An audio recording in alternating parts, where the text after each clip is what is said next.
Just imagine, you're out with some buddies on your yacht because you're a rich chief financial officer. It's a beautiful day, the air is warm, the sun is shining, and you're surrounded by open water. It's a nice chill morning on the water and nothing could go wrong, right? Incorrect. Your lovely day out on the water turns into a grueling battle with 3 killer whales. They attack your boat for nearly an hour and you all fear for your lives. Sounds like a movie plot, doesn't it? Well, guess what? It really happened. This tale of man versus the wild open sea is a real story and I'm gonna break it down for you. What's going on, my little nuggets? I'm your host Breeroom and welcome back to I.O. I've got a harrowing tale to share with you guys today, but before we get into that, don't forget to give this video a like, subscribe to the channel, and tap that bell icon to turn on notifications so you never miss out on a new video. Also, go ahead and check out our playlist to see more videos like this one and stick around until the end for some bonus content. Alright, let's get into the story. So this whole thing took place somewhere off the coast of Spain. On the morning of September 22nd, Graham Walker, his wife Moira, and their friend Stephen Robinson were out on Graham's yacht for an early morning adventure. At the time of the incident, Graham was at the helm of the yacht when he began to spot some orcas nearby. Normally, when you see whales in the water, you're like, oh wow, they're so cool. Like, we're whale watching and we didn't have to spend thousands of dollars on a cruise to Alaska to see them, yay! But this time, their oh cool turned into oh no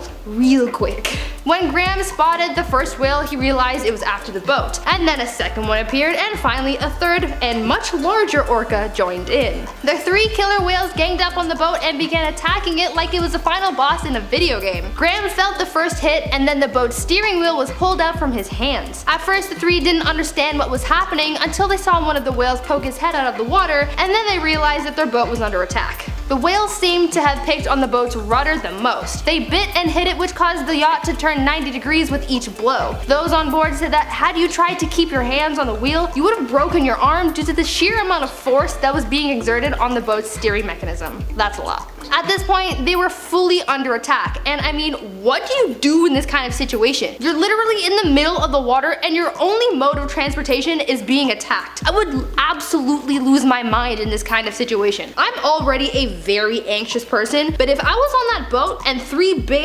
whales were trying to destroy it, I'd actually die. Like, my soul would leave my body. But these guys, they called for help. Graham called the Maritime Rescue Coordination Center and asked them for help and told them about the whales. The MRCC advised Graham to put the sails down and turn off the engine. They said that the whales should lose interest in about 10 minutes so they should be fine, but then those 10 minutes turned into 45. These people had to deal with being rocked around on their boat by these whales for nearly an hour. During this whole ordeal, they were panicking because as the whales continued to bite and hit the yacht's rudder, they were afraid that it would snap right off, leaving a hole in the boat. And if you've ever seen Titanic, you know that having a hole in your boat is not a good thing.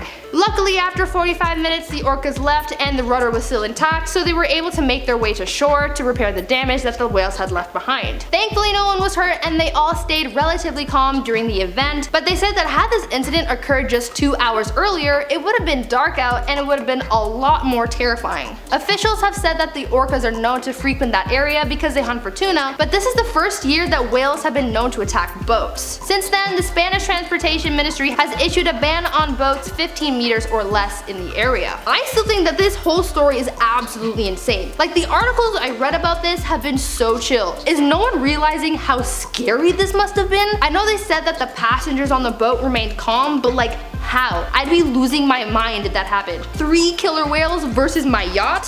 Hell no. Now, before I wrap up this video, let's do some comment shoutouts. Kate Vanderbilt says, I actually like Breeroom. She's so bubbly and sassy and it's so adorable.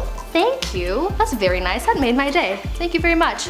RC Chick says, look up Kinga UK Big Brother. She got drunk and sits on a wine bottle. It caused a hoo-ha, pun intended. How have I not seen that? I mean, I don't know if I want to see this. I don't know exactly what's going on. I think I have an idea what's going on, but like, how am I now just hearing about this? After all the research I did with that last video? Oh my god. I think I need to research this now. Tayashi's World says, can I get a shout out? No, you may not. I'm kidding. Here's your shout out. But yeah guys, what did you think of that? How would you have reacted if that was you on the boat? Because that sounds a lot scarier than the articles made it sound. All jokes aside though, I'm really glad that everyone was okay and made it out of that situation uninjured. Well, except for the yacht. The yacht got hurt. But anyways guys, thanks so much for watching. If you liked this video and want to see more content from us, leave us a like and subscribe to the channel. Your support means a lot to us. Anyway, I will see you nuggies later, so TTFN my dudes.